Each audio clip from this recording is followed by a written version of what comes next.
തൊടുപുഴയ്ക്ക് സമീപം ആലക്കോട് പഞ്ചായത്തിലെ രണ്ടാം വാർഡായ ചിലവിലാണ് ഈ കിണർ സ്ഥിതി ചെയ്യുന്നത്. സ്ഥലത്തെ 40ഓളം കുടുംബങ്ങളാണ് ഈ കിണറിന്റെ ഗുണഭോക്താക്കൾ.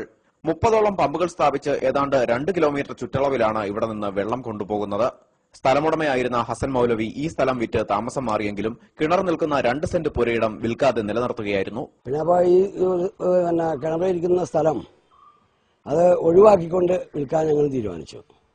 അങ്ങനെ ഇത്രയും ആൾക്കാരുടെ കുടിവെള്ളമാണല്ലോ, അപ്പോൾ അത് അങ്ങനെ തന്നെ ആയിക്കോട്ടെ എന്ന് വിചാരിച്ചു. കാരണം കുടിവെള്ളത്തിന്റെ ബുദ്ധിമുട്ട് നമ്മൾ അനുഭവിച്ചിട്ടുള്ളതാണ്.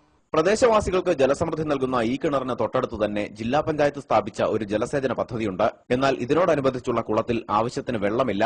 മാത്രമല്ല, ലക്ഷങ്ങൾ മുടക്കി നിർമ്മിച്ച പദ്ധതി ഇപ്പോൾ ഉപേക്ഷിച്ചു കഴിഞ്ഞു. ഈ കിണർ കുത്തിയതിനു ശേഷം ഇന്നുവരെയും ഇവിടെ വെള്ളത്തിനൊരു ദാരിദ്ര്യ മാർഗ്ഗം തന്നെ ഉണ്ടായിട്ടില്ല. തന്നെയുമല്ല, ഇതിന് തൊട്ടടുത്ത് ജില്ലാ പഞ്ചായത്തിൽ നിന്ന് 10-20 ലക്ഷം രൂപ മുടക്കി ഒരു വലിയ ടാങ്ക് പണിയുകയും വലിയൊരു മോട്ടോർ സ്ഥാപിക്കുകയും ഓരോ വീടുകളിലേക്ക് കണക്ഷനും കാര്യങ്ങളും എല്ലാമായിട്ട് പൈപ്പ് ഇടുകയും എല്ലാം ചെയ്തിട്ടും അവിടെ ഒരു തുള്ളി വെള്ളം പോലും കിട്ടാനുമില്ല. എന്തൊക്കെയായാലും സർക്കാർ സംവിധാനങ്ങളെക്കാൾ മികച്ച സേവനമാണ് ഈ കിണർ ജനങ്ങൾക്ക് നൽകുന്നത്.